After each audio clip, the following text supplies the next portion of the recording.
8 நாட்களுக்கு பிறகு திருப்பரப்பரவியில் குளிக்க அனுமதி வழங்கப்பட்டிருப்பதால் சுற்றுலா பயணிகள் உற்சாகம் அடைந்துள்ளனர். இதுகுறித்த விவரங்களுடன் செய்தியாளர் சஜயகுமார் இணைந்திருக்கிறார். சஜயகுமார், மழை அளவு குறைந்து விட்டதா? என்ன நிலவரம்?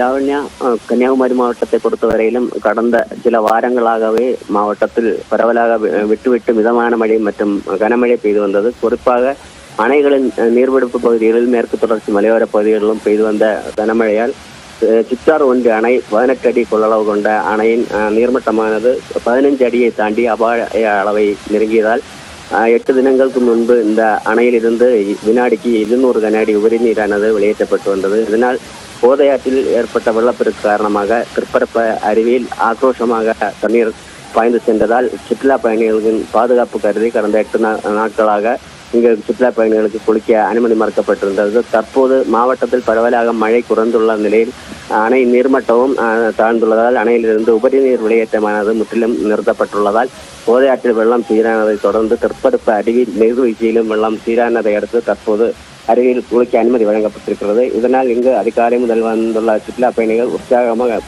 குளித்து மகிழ்ந்து செல்கின்றனர். லாவண்யா, விவரங்களுக்கு நன்றி சஜயகுமார்.